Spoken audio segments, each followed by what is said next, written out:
can see we're getting very close to an A if we get this and all the other ones correct. So pause the video now and have a go.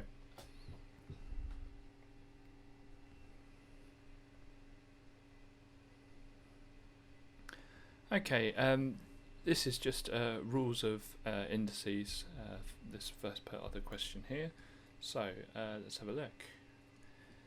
The rule of indices that this is demonstrating is that you know that if there's a bracket with a power on the inside and a power on the outside, what you need to do is you need to multiply them. So it's -2 times 5,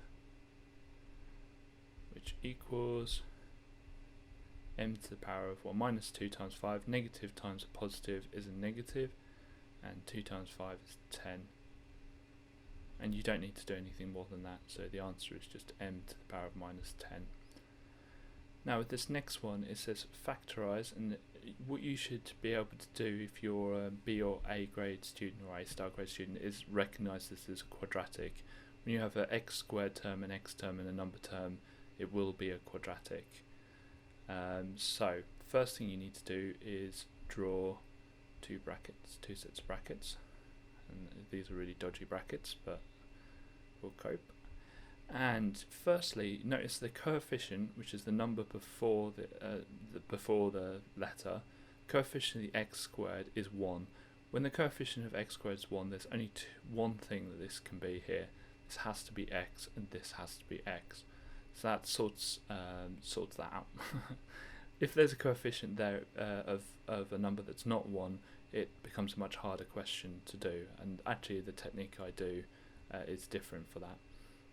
So with these, we need to find two numbers that add together to make the coefficient of the x there, and times together to make this number here. Now what you need to remember is what this number here is. This number here is -10, and this number here is +3.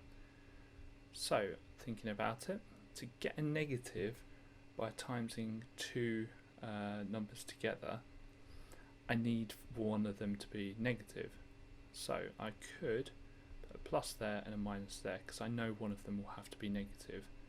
And I just think to myself, well, what two numbers times together to make, well, 10, because we've dealt with the fact that one of them will have to be negative. So I could do 1 times 10, I could do 2 times 5. So looking at these, I need a difference of 3, and that's going to be a difference of 9. So 2 and 5 have a difference of 3.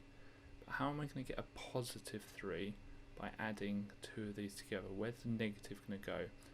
Now if I make the 5 negative, -5 plus 2 would be -3, and that's a +3. So it's going to be a -2 and a +5. And again, if you've got time left in the exam, you can expand this by using the grid method or FOIL or whatever method you use. You can expand this to work out whether it actually ends up giving you this, and it will, because it's the right answer. So it's x plus 5. These brackets are getting very, very dodgy. X minus 2. Let's see if I can clean this up a bit. There we go. Let's clean that up a bit as well. Okay, let's have a look at the mark scheme.